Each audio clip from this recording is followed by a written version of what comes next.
नमस्कार, मैं हूं पूजा। बिहार न्यूज में आपका स्वागत है। आज है 25 जून, दिन बुधवार। खबरों की ओर बढ़ने से पहले एक नजर आज की सुर्खियों पर। बिहार पर्यटन की नई वेबसाइट हुई लॉन्च। 165 प्रमुख पर्यटन स्थलों की मिलेगी जानकारी। जल्द लॉन्च होगा मोबाइल ऐप।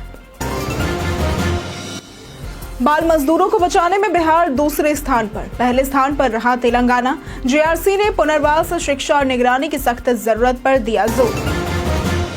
मुखिया अब चला सकेंगे 15 लाख तक की योजना। पंचायती राज प्रतिनिधियों की बैठक में लिया गया फैसला। तत्काल प्रभाव से लागू कर दिया गया है आदेश। पटना में आम महोत्सव के दौरान विभिन्न प्रतियोगिताएं होंगी आयोजित। कृषकों की प्रदर्शनी होगी आकर्षण का केंद्र। 26 जून 2025 से आवेदन करने की अंतिम तारीख। बिहार में पहली बार स्टेट गेम्स का होगा आयोजन। प्रदर्शन के आधार पर होगा खिलाड़ियों का चयन। खिलाड़ियों को जल्द उपलब्ध कराई जाएगी खेल सामग्री। 1 जुलाई से लंबी दूरी की ट्रेनों का बढ़ सकता है किराया। लोकल ट्रेनों के किराए में नहीं होगा कोई बदलाव। प्रति किलोमीटर की दर से बढ़ेगा किराया। इंग्लैंड ने 371 रन चेज कर भारत को 5 विकेट से हराया। गिल ब्रिगेड की चूक से गया पहला टेस्ट। इंग्लैंड सीरीज में 1-0 से आगे। चलिए अब बढ़ते अब तक की 25 बड़ी खबरों की ओर विस्तार से। एसएससी सीएचएसएल के विभिन्न पदों पर 18 जुलाई तक करे आवेदन।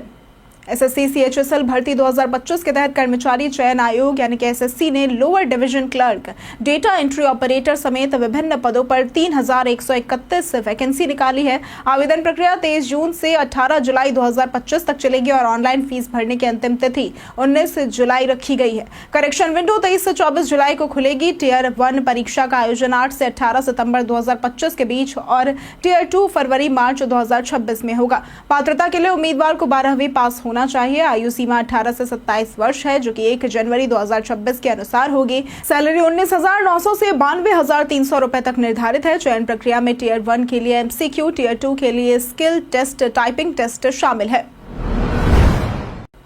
बाल मजदूरों को बचाने में बिहार दूसरे स्थान पर।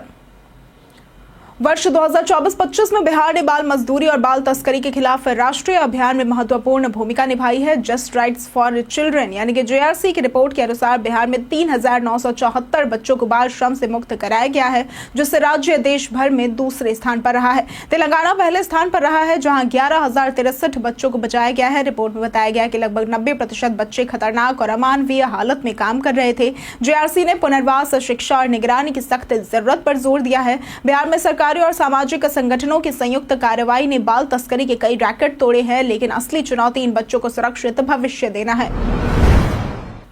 मुखिया अब चला सकेंगे 15 लाख तक की योजनाएं। बिहार सरकार ने विधानसभा चुनाव को ध्यान में रखते हुए मुखिया को 15 लाख तक की विकास योजनाओं को विभागीय स्तर पर क्रियान्वित करने का अधिकार दे दिया है। मुख्यमंत्री नीतीश कुमार की अध्यक्षता में हुई त्रिस्तरीय पंचायती राज प्रतिनिधियों की बैठक में यह फैसला लिया गया है। अब ग्राम पंचायत, पंचायत समिति और जिला परिषद 15वें वित्त आयोग व राज्य वित्त आयोग की राशि से योजनाएं बिना निविदा के सीधे लागू कर सकेंगी। यह निर्णय निविदा प्रक्रिया में देरी, लागत वृद्धि और मानव बल की कमी जैसी समस्याओं को देखते हुए लिया गया है। इसका उद्देश्य योजनाओं को तेजी से, पारदर्शी और प्रभावी ढंग से लागू करना है। यह आदेश तत्काल प्रभाव से लागू कर दिया गया है। पटना में आम महोत्सव के दौरान विभिन्न प्रतियोगिताएं होंगी आयोजित। आम महोत्सव 2025 बिहार सरकार के उद्यान निदेशालय कृषि विभाग द्वारा 28 से 29 जून को ज्ञान भवन गांधी मैदान पटना में आयोजित किया जाएगा। प्रदर्शनी में विभिन्न आम किस्मों की प्रतियोगिताएं रखी गई हैं। आगात, मध्यकालीन, पछात, संकर, बिजू आम, संरक्षित उत्पाद और कलमी पौधे शामिल है। आम में नक्काशी, आम खाओ इनाम पाओ व चित्रकला प्रतियोगिता भी आकर्षण का केंद्र होंगी। कृषकों के लिए प्रदर्शनी में आम के प्रभेदों का प्रदर्शन, आम से बने खाद्य उत्पादों का विपणन और आधुनिक खेती तकनीकी पर चर्चा होगी। प्रदर्शनी की प्रविष्टि 27 जून को 9 बजे सुबह से 3 बजे दोपहर तक होगी और कोई भी प्रदर्शन वापस नहीं किया जाएगा। ऑनलाइन आवेदन की अंतिम तिथि 26 जून 2025 है। आमजनों के लिए प्रवेश निःशुल्क है और प्रदर्शनी सुबह 10 बजे से रात 8 बजे तक खुली रहेगी। पंजीकरण व जानकारी हेतु वेबसाइट horticulture.bihar.gov.in पर विजिट कर सकते हैं। बिहार पर्यटन की नई वेबसाइट हुई लॉन्च। बिहार के पर्यटन मंत्री राजू कुमार सिंह ने नई पर्यटन वेबसाइट tourism.bihar.gov.in का शुभारंभ किया है, जिसमें राज्य के 165 प्रमुख पर्यटन स्थलों की जानकारी हिंदी और अंग्रेजी दोनों में मिलेगी। इस वेबसाइट पर बुद्ध, जैन, सिख, रामायण, इको, सूफी और गांधी सर्किट से जुड़े स्थलों का विवरण, धार्मिक महत्ता, मानचित्र और पर्यटक सुविधाएं दी गई हैं। जियो विजिट टूल की मदद से पर्यटक स्थल का वर्चुअल दौरा संभव होगा। विभाग की नीतियों, योजनाओं और कार्यक्रमों की जानकारी भी उपलब्ध होगी। जल्द ही मोबाइल ऐप लॉन्च होगा और ऑनलाइन फॉर्म्स, सुझाव देने की सुविधा, गाइड, होटल व टूर ऑपरेटर की सूची भी वेबसाइट पर मिलेगी, जिससे पर्यटकों को यात्रा की बेहतर योजना बनाने में मदद मिलेगी। बिहार में पहली बार स्टेट गेम्स का होगा आयोजन। नवंबर-दिसंबर में बिहार में पहली बार स्टेट गेम्स का आयोजन होगा, जिसमें खिलाड़ियों का चयन प्रदर्शन के आधार पर किया जाएगा। बिहार राज्य खेल प्राधिकरण के डीजी रविंद्रन शंकरन ने इस घोषणा के साथ पारदर्शी और निष्पक्ष चयन प्रक्रिया पर जोर दिया है। उन्होंने सभी संघों से एकजुट होकर काम करने की अपील की है। पाटलिपुत्र स्पोर्ट्स कॉम्प्लेक्स में ओलंपिक संघ के नए कार्यालय का उद्घाटन भी हुआ है। खेल मंत्री सुरेंद्र मेहता ने बताया कि ज्यादातर जिलों में खेल मैदान बन चुके हैं और जल्द ही खिलाड़ियों को खेल सामग्री भी उपलब्ध कराई जाएगी। इस मौके पर खेलो इंडिया में पदक विजेताओं को सम्मानित किया गया, जिसमें बिहार ने कुल 35 मेडल, जिनमें 7 गोल्ड शामिल है, जीते थे। 30 जून तक करें संपत्ति कर का भुगतान, वरना लगेगा जुर्माना। पटना नगर निगम ने संपत्ति कर भुगतान को लेकर करदाताओं को अंतिम चेतावनी दी है। 30 जून तक टैक्स जमा नहीं करने पर न सिर्फ 5% की छूट खत्म होगी, बल्कि 1 अक्टूबर से हर महीने 5% की पेनाल्टी भी लगेगी। निगम ने रविवार और छुट्टियों में भी टैक्स काउंटर खोलने का निर्णय लिया है, जहां सुबह 9 से रात 9 बजे तक 2 शिफ्ट में कर्मचारी तैनात रहेंगे। डिजिटल भुगतान के लिए वेबसाइट और व्हाट्सएप चैटबोट की सुविधा भी दी गई है। निगम कर्मी घर घर जाकर मांग पत्र भी दे रहे हैं। 1 जुलाई से 30 सितंबर तक भुगतान पर न छूट मिलेगी, न जुर्माना लगेगा, लेकिन 30 जून के बाद कोई भी रियायत नहीं दी जाएगी। सरकारी अस्पतालों में अब मरीजों के परिजनों को मिलेगा सस्ता भोजन।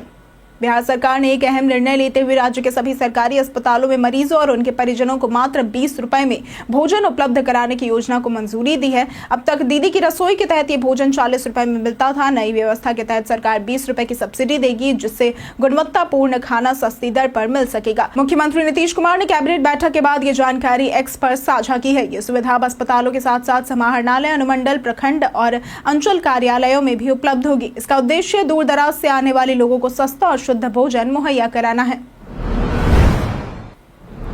1 जुलाई से लंबी दूरी की ट्रेनों का बढ़ सकता है किराया। भारतीय रेलवे 1 जुलाई 2025 से नया किराया लागू कर सकती है। ये बढ़ोतरी मुख्य रूप से लंबी दूरी और एसी ट्रेनों के लिए होगी, जबकि लोकल ट्रेनों और मासिक पास यानी कि एमएसटी के किराए में कोई भी बदलाव नहीं होगा। साधारण सेकंड क्लास में 500 किलोमीटर तक किराया यथावत रहेगा, लेकिन इससे अधिक दूरी पर आधा पैसा प्रति किलोमीटर बढ़ जाएगा। मेल या एक्सप्रेस ट्रेनों में 1 पैसा और एसी क्लास में 2 पैसे प्रति किलोमीटर की बढ़ोतरी की गई है। रेलवे का कहना है कि ये बदलाव सेवाओं को बेहतर बनाने और यात्रियों पर न्यूनतम असर डालते हुए किया गया है। किराया तय करने में खर्च, प्रतिस्पर्धा और सामाजिक आर्थिक पहलुओं को ध्यान में रखा जाता है। पासपोर्ट वेरिफिकेशन के लिए बिहार पुलिस को मिला राष्ट्रीय सम्मान। भारत सरकार के विदेश मंत्रालय ने पासपोर्ट वेरिफिकेशन में बेहतर कार्य के लिए बिहार पुलिस को सर्टिफिकेट ऑफ रिकॉग्नाइजेशन से सम्मानित किया है। दिल्ली में स्पेशल ब्रांच के आईजी राकेश राठी ने यह सम्मान ग्रहण किया। पहले जहां वेरिफिकेशन में 30 दिन लगते थे, अब ये घटकर 12 दिन रह गए हैं और इसे सिंगल डिजिट तक लाने की कोशिश जारी है। सबसे ज्यादा वेरिफिकेशन सिवान, गोपालगंज, पटना और चंपारण जिलों से होते हैं। केंद्र सरकार की नीति के तहत बिहार पुलिस को पिछले 5 वर्षों में 19.89 करोड़ रुपए प्रोत्साहन राशि मिली है। अब नए पासपोर्ट में चिप लगी होगी, जिससे सारी जानकारी डिजिटल रूप से उपलब्ध रहेगी। इसकी शुरुआत 12 मई से हुई है। बिहार में खुलेंगे 16 नए केंद्रीय विद्यालय। बिहार में 16 नए केंद्रीय विद्यालय यानी कि केवी खोलने की योजना बनाई गई है, जिससे राज्य में कुल केवी की संख्या 69 हो जाएगी। ये विद्यालय पटना सहित 14 जिलों में खुलेंगे। शिक्षा विभाग ने सभी जिलों के समाहर्ताओं से रिपोर्ट मांगी है, जिसमें विद्यालय के लिए जमीन उपलब्ध कराने का विवरण देना होगा। पटना और नालंदा में 2-2, जबकि मुंगेर, पूर्णिया, मुजफ्फरपुर, भोजपुर, गया, भागलपुर, कैमूर, मधेपुरा, मधुबनी, शेखपुरा, दरभंगा और अरवल में 1-1 केवी खोला जाएगा। रिपोर्ट मिलने के बाद जमीन चयन और अन्य प्रक्रियाएं पूरी कर आगे की कार्रवाई की जाएगी। इस पहल से छात्रों को गुणवत्तापूर्ण शिक्षा का लाभ मिलेगा। बोधि वृक्ष की सेहत का एफआरआई टीम ने किया निरीक्षण। उत्तराखंड के देहरादून स्थित फॉरेस्ट रिसर्च इंस्टीट्यूट यानी कि FRI की 2 सदस्यीय वैज्ञानिक टीम मंगलवार को बोध गया पहुंची और महाबोधि मंदिर परिसर स्थित पवित्र बोधि वृक्ष का नियमित स्वास्थ्य परीक्षण किया। निरीक्षण के दौरान वैज्ञानिकों ने पाया कि पेड़ का मुख्य तना स्वस्थ है और पत्तियां भी हरी भरी हैं। हालांकि कुछ छोटी बड़ी टहनियों में बीमारियां और हल्के मिली बग्स यानी कि कीट पाए गए, जिनका वैज्ञानिकों की देखरेख में रासायनिक छिड़काव और उपचार किया गया। एक सूखी और संक्रमित शाखा को भी सावधानी पूर्वक हटा दिया गया ताकि अन्य शाखाएं प्रभावित न हो। वैज्ञानिकों ने पुष्टि की कि फिलहाल बोधि वृक्ष पूरी तरह से स्वस्थ है और इसकी देखभाल में कोई कोताही नहीं बरती जा रही है। भाइयों संग अनबन की खबरों पर सोनाक्षी का बयान। सोनाक्षी सिन्हा ने हाल ही में जहीर इकबाल से शादी के बाद अपने भाइयों लव और कुश के साथ अनबन की अफवाहों पर प्रतिक्रिया दी है। उन्होंने कहा कि वो ऐसी बातों पर ज्यादा ध्यान नहीं देती और अपने काम पर फोकस करना पसंद करती हैं। सोनाक्षी ने अपने भाई कुश द्वारा निर्देशित पहली फिल्म निकिता रॉय को लेकर भी बात की और उनके विजन की सराहना की। उन्होंने बताया कि शूटिंग के दौरान उनके बीच किसी तरह का तनाव नहीं था। लव सिन्हा ने भी इंस्टाग्राम पर अपने परिवार को सर्वोपरि बताया था। सोनाक्षी अगली बार निकिता रॉय में परेश रावल, अर्जुन रामपाल और सुहेल नैयर के साथ नजर आएंगी। फिल्म 27 जून को रिलीज होगी। अब 2 डिवाइस में एक साथ चलेगा एक ही व्हाट्सएप अकाउंट। अब व्हाट्सएप यूजर्स एक ही नंबर को 2 अलग अलग स्मार्टफोन पर इस्तेमाल कर सकते हैं, वो भी बिना किसी थर्ड पार्टी ऐप के। इस फीचर को कैंपेनियन मोड या फिर लिंक्ड डिवाइस कहा जाता है। इसके लिए सेकेंडरी फोन में व्हाट्सएप इंस्टॉल करें और link as a companion device option चुनें, जिससे एक QR कोड दिखाई देगा। फिर प्राइमरी फोन के व्हाट्सएप से लिंक्ड डिवाइस में जाकर इस QR कोड को स्कैन करें। स्कैन करते ही दोनों डिवाइस पर एक ही व्हाट्सएप अकाउंट एक्टिव हो जाएगा। इससे चैट्स, मीडिया और कॉन्टैक्ट्स दोनों फोनों में सिंक रहेंगे। ये सुविधा खासकर उन यूजर्स के लिए फायदेमंद है जो एक से ज्यादा फोन इस्तेमाल करते हैं और सभी पर एक ही व्हाट्सएप चलाना चाहते हैं। बिहार में सरोगेसी कानून को मिली मंजूरी। बिहार सरकार ने सरोगेसी कानून को मंजूरी दे दी है, जिससे अब निसंतान दंपतियों के लिए किराए की कोख यानी कि सरोगेसी से संतान प्राप्त करना आसान हो गया है। सरकार ने स्वास्थ्य मंत्री की अध्यक्षता में राज्य स्तरीय सरोगेसी बोर्ड का गठन किया है, जो नीतियों का निर्माण, निगरानी और सुधार का कार्य करेगा। ये बोर्ड क्लिनिकों का निबंधन, सरोगेट माताओं की सुरक्षा, भ्रूण व्यापार व महिला शोषण पर रोक और जन जागरूकता जैसे काम करेगा। इसके साथ ही सरोगेट माताओं को कानूनी संरक्षण, स्वास्थ्य सुविधा और बीमा कवर दिलाने की जिम्मेदारी भी बोर्ड की होगी। इसमें स्वास्थ्य मंत्री समेत कई विभागों के अधिकारी, विशेषज्ञ, डॉक्टर और विधायक शामिल किए गए हैं। ये बोर्ड केंद्र सरकार को रिपोर्ट भी देगा। पटना में खान सर ने शादी की तीसरी रिसेप्शन पार्टी की आयोजित।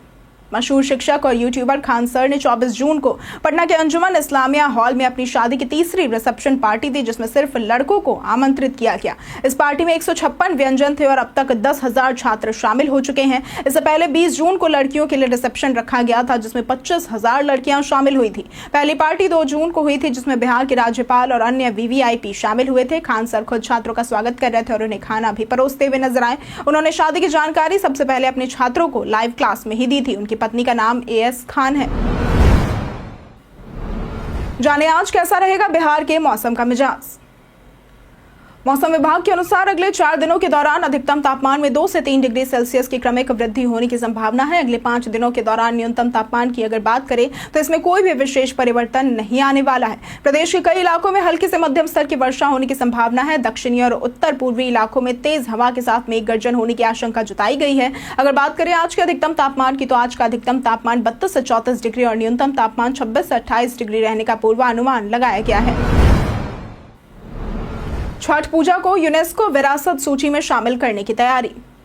बिहार सरकार ने छठ पूजा को यूनेस्को की अमूर्त सांस्कृतिक विरासत सूची में शामिल कराने की प्रक्रिया शुरू कर दी है। कला, संस्कृति एवं युवा विभाग इस प्रस्ताव को तैयार कर रहा है, जिसका उद्देश्य छठ को एक धार्मिक नहीं बल्कि सामाजिक सांस्कृतिक परंपरा के रूप में वैश्विक मान्यता दिलाना है। छठ पूजा बिहार ही नहीं, देश विदेश में बसे बिहारियों द्वारा मनाया जाता है, जिसमें हर वर्ग और समुदाय की सहभागिता होती है। ये पूजा पंडित रहित होती है और पर्यावरण, परंपरा व सामूहिकता की मिसाल पेश करती है। बिहार संग्रहालय छठ से जुड़े रीति रिवाज, गीत, प्रसाद, नदी संस्कृति और भागीदारी जैसे पहलुओं को लेकर विस्तृत डोजियर तैयार कर रहा है, जिसे केंद्र सरकार के माध्यम से यूनेस्को को भेजा जाएगा। कोलकाता की दुर्गा पूजा की तर्ज पर छठ को भी अंतर्राष्ट्रीय पहचान दिलाने की कोशिश हो रही है। अब घर बैठे बनाए नया वोटर कार्ड। अगर आप 18 साल के हो चुके हैं और अब तक आपके पास वोटर आईडी कार्ड नहीं है तो आप आसानी से ऑनलाइन इसके लिए आवेदन कर सकते हैं। इसके लिए voters.eci.gov.in पर जाकर फॉर्म 6 भरना होगा। जरूरी डॉक्यूमेंट्स जैसे कि passport size photo, address proof, ID proof और एज प्रूफ अपलोड करें। आवेदन करने के बाद रेफरेंस नंबर मिलेगा जिससे आप स्टेटस ट्रैक कर सकते हैं। अगर वेरिफिकेशन सही रहा तो पहले डिजिटल ई वोटर आईडी मिलेगी, फिर फिजिकल कार्ड पोस्ट से भेजा जाएगा। वोटर कार्ड न सिर्फ वोट देने बल्कि पहचान के लिए भी जरूरी है, इसलिए इसे जल्द बनवाएं। डेंगू को लेकर स्वास्थ्य विभाग ने कसी कमर। मानसून के बाद डेंगू महामारी न बने इसके लिए स्वास्थ्य विभाग ने अभी से तैयारियां शुरू कर दी हैं। बुधवार यानी कि आज वीडियो कॉन्फ्रेंसिंग के माध्यम से सभी जिलों के सिविल सर्जनों और मेडिकल कॉलेजों के प्रभारियों संग बैठक होगी। इसमें डेंगू की रोकथाम और इसके कारणों पर चर्चा की जाएगी। Civil surgeon doctor Avinash Kumar Singh ने बताया कि पटना शहर और ग्रामीण इलाकों में पिछले वर्षों में डेंगू का गंभीर असर दिखा गया है। इसका प्रमुख कारण मानसून के बाद जल जमाव और मच्छरों का बढ़ना है। सड़क, भवन व पुल निर्माण स्थलों पर बने गड्ढों में पानी जमा होने से डेंगू फैलता है। ऐसे स्थानों की पहचान कर रोकथाम की कार्रवाई शुरू की जाएगी। उपराष्ट्रपति का बयान, बिहार से मिलती है मुझे ऊर्जा। भारत के उपराष्ट्रपति जगदीप धनखड़ ने मंगलवार को मुजफ्फरपुर स्थित L N Mishra college of business management के स्थापना दिवस समारोह में मुख्य अतिथि के रूप में शिरकत की। उन्होंने बिहार की शैक्षणिक और सांस्कृतिक विरासत की सराहना करते हुए राज्य को धर्म, शिक्षा और चेतना की भूमि बताया। धनखड़ ने डॉक्टर जगन्नाथ मिश्रा को श्रद्धांजलि दी और जयप्रकाश नारायण के नेतृत्व में चली संपूर्ण क्रांति को लोकतंत्र की मिसाल बताया। उन्होंने राष्ट्रीय शिक्षा नीति 2020 को युवाओं के लिए क्रांतिकारी करार दिया। अपने भाषण में उन्होंने पहलगाम यात्रा, ऑपरेशन सिंदूर और आपातकाल के दौर की भी चर्चा की। उपराष्ट्रपति ने कहा कि बिहार में आकर उन्हें नई ऊर्जा मिलती है। समारोह में छात्र, शिक्षाविद और जनप्रतिनिधि बड़ी संख्या में मौजूद रहे। बिहार में यूथ कांग्रेस करेगी रोजगार मेले का आयोजन। भारतीय युवा कांग्रेस ने राहुल गांधी के जन्मदिन पर दिल्ली के तालकटोरा स्टेडियम में रोजगार मेला आयोजित किया जिसमें 161 कंपनियों ने भाग लिया। 10,000 से अधिक युवाओं ने रजिस्ट्रेशन किया। 7,000 से ज्यादा इंटरव्यू हुए और 3,391 से ज्यादा युवाओं को नौकरी मिली। राष्ट्रीय अध्यक्ष उदय भानु चिब ने इसे बदलाव की शुरुआत बताया और कहा कि कई युवाओं को दूसरे राउंड के लिए बुलाया गया है। उन्होंने केंद्र और भाजपा सरकारों पर बेरोजगारी को लेकर चुप्पी का आरोप लगाया। जयपुर और दिल्ली के बाद अब पटना में भी 15 से 25 जुलाई के बीच रोजगार मेला लगेगा जहां हजारों युवाओं को नौकरी का मौका मिलेगा। ये राहुल गांधी के विजन को जमीन पर उतारने की एक पहल है। 13वीं बार आरजेडी के राष्ट्रीय अध्यक्ष बने लालू प्रसाद यादव। लालू प्रसाद यादव 13वीं बार राष्ट्रीय जनता दल यानी कि राजद के राष्ट्रीय अध्यक्ष निर्वाचित हुए हैं। इसकी घोषणा पार्टी के राष्ट्रीय निर्वाचन पदाधिकारी रामचंद्र पूर्वे ने की। लालू प्रसाद एकमात्र उम्मीदवार थे इसलिए उनका निर्विरोध चुना जाना तय था। अब 5 जुलाई को पटना के बापू सभागार में आयोजित राष्ट्रीय परिषद की बैठक में उन्हें औपचारिक रूप से अध्यक्ष पद का प्रमाण पत्र सौंपा जाएगा। बैठक में उनके नेतृत्व में अधिवेशन भी होगा जिसमें पार्टी प्रस्तावों पर चर्चा की जाएगी। लालू ने 4 सेटों में नामांकन दाखिल किया था जिन पर राष्ट्रीय परिषद के सदस्यों के हस्ताक्षर थे। आपको बता दें कि हाल ही में 77 वर्षीय मंगनी लाल मंडल राजद के प्रदेश अध्यक्ष बनाए गए हैं। इंग्लैंड ने 371 रन चेज कर भारत को 5 विकेट से हराया। गिल ब्रिगेड की चूक से गया पहला टेस्ट। इंग्लैंड सीरीज में 1-0 से आगे। लीड्स टेस्ट में इंग्लैंड ने दूसरी पारी में 371 रनों के लक्ष्य का पीछा करते हुए भारत को 5 विकेट से हराकर 5 मैचों की सीरीज में 1-0 की बढ़त बना ली। बेन डकेट ने शानदार 149 रन बनाए जबकि जो रूट 53 रन बनाकर नाबाद लौटे। आखिरी दिन इंग्लैंड को 350 रन चाहिए थे और भारत को 10 विकेट, लेकिन शुरुआती कैच ड्रॉप और ढीली गेंदबाजी भारत को भारी पड़ी। इससे पहले भारत ने पहली पारी में 471 और दूसरी पारी में 364 रन बनाए जहां पंत ने दोनों में शतक लगाए, लेकिन भारत का लोअर ऑर्डर फेल रहा। जसप्रीत बुमराह ने पहली पारी में 5 विकेट लिए पर खराब फील्डिंग, कुल 5 कैच छूटे और इंग्लैंड के निचले क्रम की साझेदारियां भारत की हार का कारण बनी। कई कारणों से दर्ज है भारत के इतिहास में आज की तारीख। आज के दिन 1900 में भारत में आखिरी ब्रिटिश वायसराय रहे लुई माउंटबेटन का जन्म हुआ था। आज के दिन 1932 में भारतीय क्रिकेट टीम ने ब्रिटेन के लॉर्ड्स मैदान पर अपना पहला टेस्ट मैच खेला था। आज के दिन 1974 में बॉलीवुड अभिनेत्री करिश्मा कपूर का जन्म हुआ था। आज के दिन 1983 में भारत ने वेस्ट इंडीज को 43 रनों से हराकर पहली बार क्रिकेट विश्व कप का खिताब अपने नाम किया था। आज के दिन 1975 में इंदिरा गांधी के नेतृत्व वाली कांग्रेस सरकार की सलाह पर भारत के राष्ट्रपति फखरुद्दीन अली अहमद ने इस दिन आपातकाल की घोषणा की थी। आज के दिन 1903 में चंद्रशेखर पांडे, जो कि प्रसिद्ध साहित्यकारों में से एक है, उनका जन्म हुआ था। आज के दिन 1975 में मनोज कुमार पांडे, जो कि परमवीर चक्र सम्मानित भारतीय सैनिक हैं, उनका जन्म हुआ था। आज के दिन 1961 में सतीश शाह, जो कि भारत के प्रसिद्ध हास्य अभिनेता है, उनका जन्म हुआ था। हम प्रतिदिन आपसे 5 ऐसे जरूरी सवाल पूछेंगे जो कि पुलिस, दारोगा समेत एसएससी जैसे अन्य प्रतियोगी परीक्षाओं में काम आएंगे। सवाल इतिहास, बिहार स्पेशल, विज्ञान, करंट अफेयर्स और भूगोल से रहेंगे। पूछे गए 5 सवालों में आपने कितना सही उत्तर दिया, यह हमें कमेंट करके जरूर बताएं। हमारा पहला सवाल है, संजय गांधी जैविक उद्यान किस वर्ष खोला गया था? ए 1978, बी 1960, सी 1985 या फिर डी 1973? इसका सही जवाब है डी 1973। हमारा दूसरा सवाल है, बिहार की पहली महिला मुख्यमंत्री कौन थी? ए राबड़ी देवी, बी मीरा कुमार, सी रामदुलारी सिन्हा या फिर डी भगवती देवी? इसका सही जवाब है ए राबड़ी देवी। हमारा तीसरा सवाल है, बिहार के किस जिले में वाणावर महोत्सव मनाया जाता है? ए नालंदा, बी मुंगेर, सी जहानाबाद या फिर डी पटना? इसका सही जवाब है सी जहानाबाद। हमारा चौथा सवाल है, इनमें से किस दिन 13वां पासपोर्ट सेवा दिवस मनाया गया है? ए 21 जून, बी 22 जून, सी 23 जून या फिर डी 24 जून? इसका सही जवाब है डी 24 जून। हमारा पांचवा सवाल है, हाल ही में त्रिपुरा भारत का कौन सा पूर्ण साक्षर राज्य बन गया है? ए पहला, बी दूसरा, सी तीसरा या फिर डी चौथा? इसका सही जवाब है सी तीसरा। बीते दिन हमारे द्वारा पूछे गए सवाल का जवाब आप लोगों में से बहुत लोगों ने हमारे कमेंट सेक्शन में लिख कर दिया है। जिन्होंने हमारे द्वारा पूछे गए सवाल का जवाब दिया है उनके नाम है परवेज अंसारी, नौशाद रजा, अंकित कुमार, अनवर करीम खान, साहिल कुमार, जयराम कुमार, परवेज आलम, शंकर कुमार, जितेंद्र ठाकुर, कमला अग्रवाल, प्रदीप पंडित, विवेक राय, शिव शक्ति, श्याम चंद्र, अतीक खान, पुरुषोत्तम कुमार, राजीव कुमार, चंदन कुमार, लकी कुशवाहा, अशोक कुमार और मृत्युंजय कुमार। इसके साथ बढ़ते हैं आज के सवाल की ओर। आज का सवाल है, आपके हिसाब से बिहार में असली बदलाव कहां से शुरू होना चाहिए? राजनीति, शिक्षा या फिर युवाओं से? आप अपना जवाब हमें हमारे कमेंट सेक्शन में लिखकर जरूर बताएं। आज के लिए सिर्फ इतना ही। बिहार के तमाम खबरों के साथ बने रहने के लिए देखते रहें बिहारी न्यूज। और साथ ही अगर आप यूट्यूब चैनल पर देख रहे हैं तो चैनल को सब्सक्राइब करें, और अगर आप फेसबुक पेज पर देख रहे हैं तो लाइक और फॉलो जरूर करें।